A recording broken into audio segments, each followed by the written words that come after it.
Hello, everyone, and welcome to Lesson 6 entitled Inclusivity in the ELA Classroom. So, you may be saying, why do we even have to talk about inclusivity in the elementary, sorry, my mouse is crazy there, in the ELA classroom? I think because we are seeing the effect on society that comes when we don't talk about inclusion at the big level and then at the small level, which we're going to get to in the particular ELA classroom. So we have Indigenous struggles right now. We have Black Lives Matter. We have systemic racism. We have a lot of things in our society right now that we're dealing with that if we talked about these things and addressed them in school, then they might not be as prevalent in our society as they are right now. So this is the sentiment of inclusion is really starting to become a focus for academia as well as societal views. And this was actually the focus of the American Educational Research Association conference last year. And I just want to read this to you because I think it's kind of important as an academic for you to hear. So, education researchers are not merely scholars. We are also citizens of the places in which our scholarship is produced, disseminated, and implemented. Equity and justice in these places depend as much on our deep thinking as they do on what we do with what we know. Racism, xenophobia, equity and justice in these places, racism, xenophobia, transphobia, Islamophobia, anti-Semitism, homophobia, and other manifestations of hate continually poison these places. Mass shootings occur in too many places close to where we live and do our academic work. Sexism, sexual harassment, and sexual assault occur too often within and beyond our workplaces. Myriad consequences of wealth inequity negatively affect people inside of and around the places where many of us think, teach, research, and write. Accepting educational responsibility requires honest acknowledgments among citizen scholars, which we all are. One such acknowledgement is that all legislators and elective officials attended school. Most are college graduates. Yet far too many learned far too little in these places about how to respectfully engage across partisan lines and avert polarization. Listening, understanding, and reasonably considering the viewpoints of persons beyond one's own political party are skills educators failed to teach those who go on to make consequential policy decisions that affect entire nations. Doctors who unknowingly reproduce health inequities graduated from medical school. Judges who reach biased legal outcomes that disparately impact minoritized communities are law school graduates. Many sexual harassers in corporate contexts are business school graduates. Citizen scholars must do more with evidence to responsibly inform the educational preparation of future workers across these and all other professions. We must do more to educate the public and raise consciousness about beliefs, behaviors, cultures, structures, and systems that harm people and sustain inequities. So that is our responsibility as your sort of education team, is to bring this to light, to challenge these things. And hopefully you've had a chance to do that in your schooling so far, as well as we hope you have this chance over the next 2 years to do this as well. So I think we have a responsibility to be hitting these societal issues in our elementary classrooms. Absolutely. Okay, so let's take a look at, are our schools inclusive? And this, I went and heard Cornelius Minor when I went to the 2008 International Literacy Association conference. And he was just really, truly amazing he's a teacher, and just in his, how he views society. So he, in his keynote address, he said, "We as teachers have become used to the problem of color and LGBTQ+. We have become used to certain children having less." So he's saying we've just accepted that those children will just have less. And he said that's an issue. He said we have to change the systems of oppressions oppression, and school is one of them. He really sees school as a system of oppression instead of enlightenment. If we don't, he said, we are not as nice as we thought we were, right? We kind of think we're nice as teachers and that we're helping and we're loving our kids and we're doing all this great stuff. But he said, if we do not push back against the systemic idea of school in its current state, in his mind, is a system of oppression, then we're not as nice as we thought we are. Schools are sexist, classist, and racist because our society has embraced these systems. We have to imagine new things for our schools. Okay, so he's saying that all of those things in society that we rail against are in our schools, and we have to go after those. We are not the child-centered teachers we say we are if we do not challenge an oppressive system and doctrine. We have to construct the system. We need to be like this. We need to be lovingly insistent and warmly demanding. He said, we cannot just be happy little teachers that just go along with whatever we're given. We must be lovingly insistent and warmly demanding. And finally, we need to be disruptors of the system. We can't just perpetuate the system as it is, where certain children are seen as lesser than, or certain children are just never really seen in how we teach and how in the language that we use. Okay, so I would encourage you strongly to stop now and go to this YouTube and watch Cornelius for about 3 minutes. He talks about the concept that the concept of diversity is for wimps. He talks about full-on inclusion and this need to disrupt the system. So go, it's worth your 3 minutes to hear him speak. But I'm going to continue. Okay, so I would also, again, just to situate your own thinking on inclusion and sort of the whole idea of social justice, is this was your reading on your reading list, so this is not extra. You can either read the article or you can listen to the podcast if that works better for you. So I think this is particularly pertinent a lot of times in Medicine Hat, where we say, well, you know what? We have no diversity. We have no multicultural, seemingly multicultural kids in our classroom. And I'm white, middle class, so we're all just good to go. So this really kind of will hopefully challenge your thinking on, yeah, we still need a lot of work in this area to be thinking why in a wider stance. So why white students need multicultural and social justice education. So again, go there if you haven't already done this off your reading list. Go there now and read it, because I want to sort of lay this foundation of understanding of why it is so important that we need to be thinking about inclusion in our classrooms. Okay, let's pull it now down a little bit tighter to in our ELA classroom. So what does inclusion look like specifically in our ELA classroom? So Rudine Sims Bishop stated in the early 1990s, we're talking 30 years ago, that children's literature needs to act as mirrors, windows, and sliding glass doors. So I'm going to give you a quote from her. Books are sometimes windows, offering views of worlds that may be real or imagined, familiar or strange.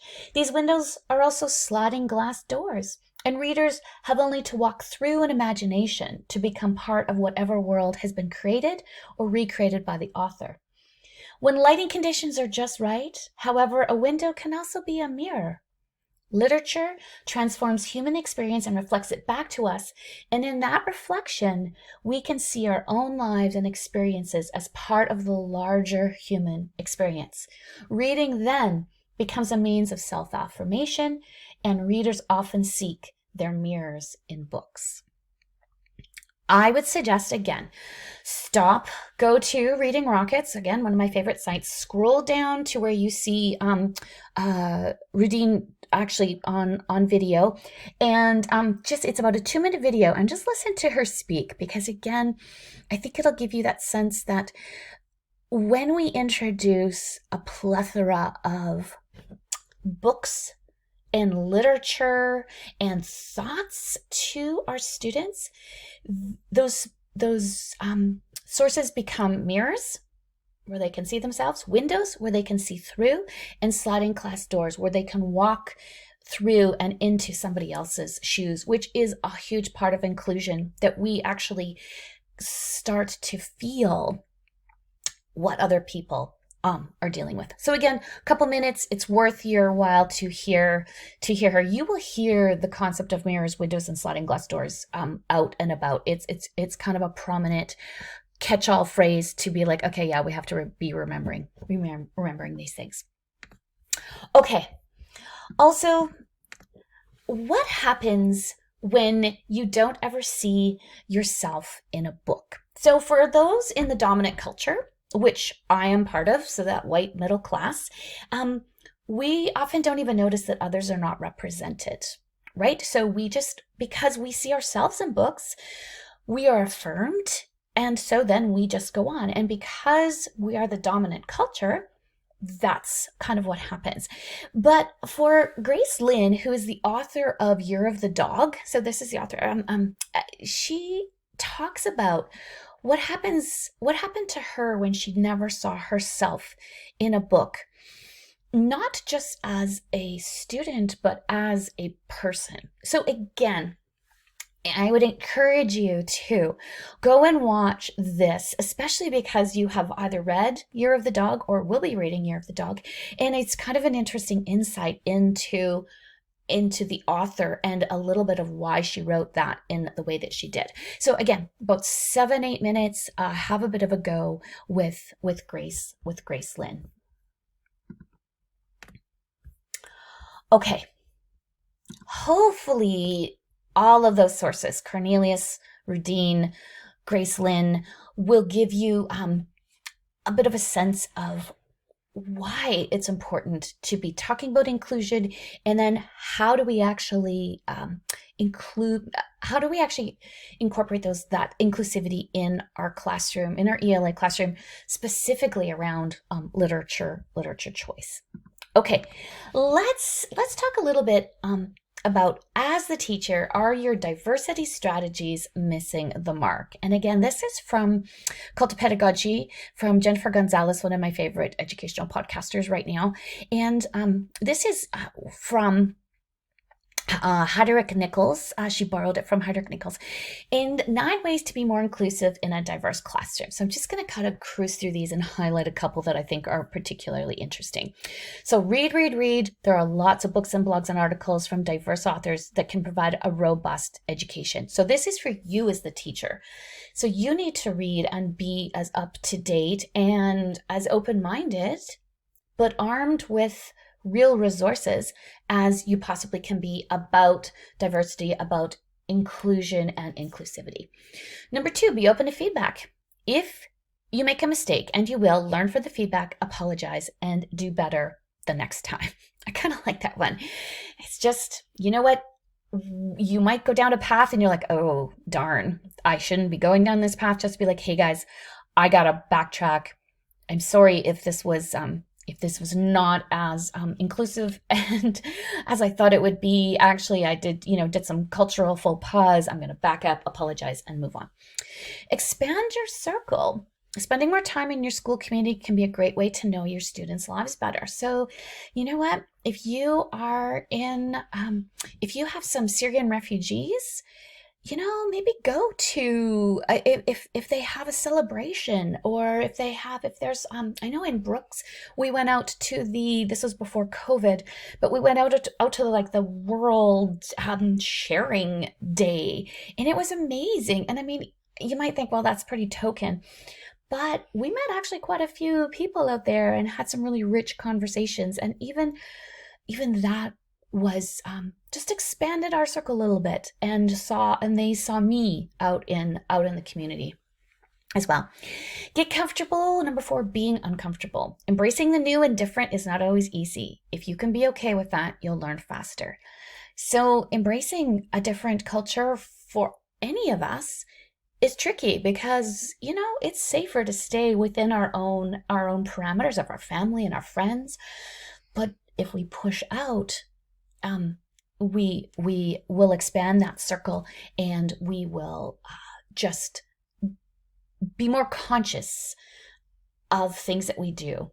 Okay, don't forget gender. When working toward inclusivity, remember that gender and sexual orientation are all important factors. And we, over this last, couple of years, I think are really have a much better understanding of gender, maybe than we ever have. So I think we're on the right track as a society. Number 6, beware imperceptible distance. You may be leaning away from students who are different from you. Keep an eye out for this. Okay, so we are all attracted to those students that are similar to us, have the same, background and the same morals and those kind of things. We may lean away from kids who are different. And so we as a professional have to must lean back in. Validate code switching. I think this is really interesting. Students will need to shift the way they speak in different contexts, help them navigate that process. So kids that are possibly coming from different cultural backgrounds, they may act and speak very differently at home than they do in school. And we need to help them code switch that both are great. And when does one work better than the other? But again, that sometimes kids will come to school and they will talk like they do at home, and we just reprimand them without first acknowledging that, that is actually fair and legit how they are attacking this particular issue. Embrace the elephant in the room. Rather than avoiding difficulty or awkward topics, discuss them openly and respectfully. Again, that's a tricky thing, right? Because we like everything to be happy, like Cornelius talked about. We're nice. We're nice as teachers. But we need to attack some of those difficult situations that are in the room, and not avoid that elephant. And identify and fight bias. We all have biases. The better you get at identifying and correcting yours, the more you will grow. So you can't go and be like, no, I'm not biased. One of the Jennifer Gonzalez's things is about, I'm colorblind as a teacher. I just see children. I don't see color. And she's like, wow, that's a total bias thing, because then you're totally discrediting all of the amazing cultural nuances and background that child brings. And color is part of who that child is. So if you just say, I don't see color, that's actually a really derogatory comment. So again, we need to, as professionals and as academics, we need to be identifying our own bias going into those classes, and we need to fight to switch some of those biases. We can't become like, we all grew up in a culture, and we all will have some cultural biases because you have to grow up in a culture.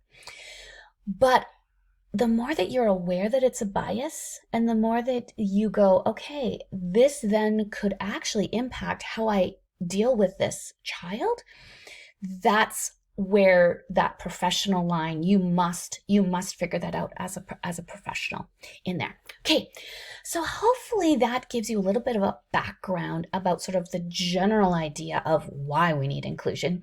And now we're starting to bring it down into, okay, what can you do as a teacher to be including all students in a real and authentic way? Okay. This is part A. I don't know how many parts there are going to be, but there are going to be several parts to this. So hope you enjoyed that. Goodbye.